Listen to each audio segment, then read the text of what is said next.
മലയാളത്തിലെ എനിക്ക് ഏറ്റവും അധികം ഇഷ്ടമുള്ള കുറച്ച് ത്രില്ലർ പുസ്തകങ്ങൾ പറയാൻ പറഞ്ഞു കഴിഞ്ഞാൽ അതിൽ ആദ്യത്തെ 5 പുസ്തകങ്ങൾക്കിടയിൽ വരാൻ സാധ്യതയുള്ളൊരു പുസ്തകം, സാധ്യതയല്ല ഉറപ്പുള്ളൊരു പുസ്തകമുണ്ട്. ഡോക്ടർ രജത്താറിൻ്റെ ആദ്യത്തെ പുസ്തകമായ ഒന്നാം ഫോറൻസിക് അധ്യായം. അതിനുള്ളൊരു പ്രധാന കാരണം ഇതിലെ കേന്ദ്ര കഥാപാത്രമായ ഡോക്ടർ അരുൺ ബാലൻ IPS തന്നെയാണ്.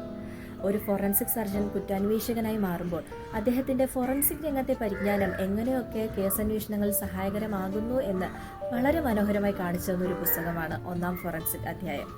ഡോക്ടർ രജത്താറിൻ്റെ ഏറ്റവും പുതിയ പുസ്തകമായ ഫ്രൈഡേ ഫോറൻസിക് ക്ലബ് വായിക്കാൻ വേണ്ടിയിട്ട് എന്നിൽ ആകാംക്ഷ ഉണർത്തിയ പ്രധാന കാര്യവും അതുതന്നെയാണ്. ഡോക്ടർ അരുൺ ബാലൻ IPSൻ്റെ രണ്ടാം വരവിന് കാരണമാകുന്ന പുസ്തകമാണ് Friday forensic club. Doctor Arun Balan IPSൻ്റെ ഒരു അന്വേഷകൻ എന്ന നിലയിലുള്ള കുറ്റാന്വേഷണ പാഠവും ഫോറൻസിക് രംഗത്തെ പരിജ്ഞാനവും നിരീക്ഷണ പാഠവും അതുപോലെ ബുദ്ധികൂർമ്മതയും ഒക്കെ പരീക്ഷിക്കപ്പെടുന്ന അല്ലെങ്കിൽ വെല്ലുവിളിക്കപ്പെടുന്ന 3 വ്യത്യസ്ത പശ്ചാത്തലങ്ങളിലുള്ള വ്യത്യസ്ത കാലഘട്ടങ്ങളിൽ നടന്ന തികച്ചും വ്യത്യസ്തമായ 3 കേസ് അന്വേഷണങ്ങളാണ് ഈ പുസ്തകത്തിൻ്റെ ഇതിവൃത്തം. ഡോക്ടർ അരുൺ ബാലൻ്റെ സഹപാഠിയായിരുന്ന ഫോറൻസിക് സർജൻ ടോണി അഗസ്റ്റിൻ ഇന്ന് ഒരു മെഡിക്കൽ കോളേജിലെ അധ്യാപകൻ കൂടിയാണ്.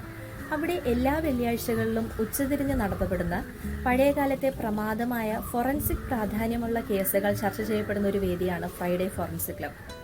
അങ്ങനെയുള്ള ഒരു ചർച്ചയ്ക്കിടയിലാണ് ടോണി അഗസ്റ്റിൻ അരുൺ ബാലനും ഒന്നിച്ച് ഏർപ്പെട്ടിട്ടുള്ള ഏതെങ്കിലും ഒരു കേസിനെ കുറിച്ച് ചർച്ച ചെയ്യാൻ വേണ്ടി വിദ്യാർത്ഥികൾ ആവശ്യപ്പെടുന്നത്.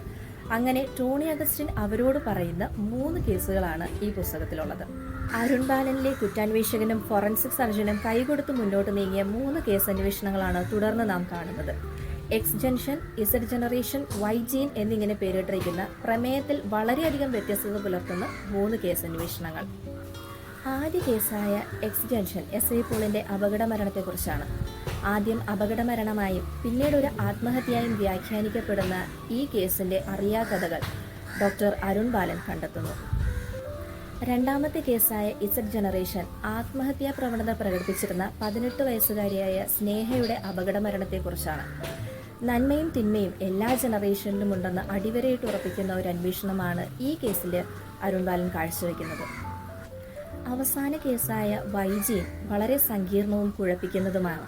താരാപിള്ള എന്ന ഗോസിപ്പുകോളങ്ങളിൽ ഒരു കാലത്ത് നിറഞ്ഞു നിന്നിരുന്ന കുപ്രസിദ്ധ നായികയുടെ ഇരുണ്ടതും നിഗൂഢതകൾ നിറഞ്ഞതുമായ വ്യക്തിജീവിതത്തിലേക്ക് അരുൺ ബാലൻ വെളിച്ചം വീശുന്നു.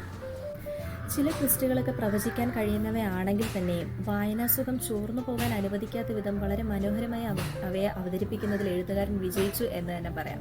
അതുകൊണ്ട് ത്രില്ലറുകളെ ഇഷ്ടപ്പെടുന്ന ഒരു വായനക്കാരി എന്നുള്ള നിലയിൽ എന്നെ പൂർണ്ണമായിട്ടും തൃപ്തിപ്പെടുത്തിയ ഒരു പുസ്തകമാണ് ഫ്രൈഡേ ഫോറൻസിക് ക്ലബ്.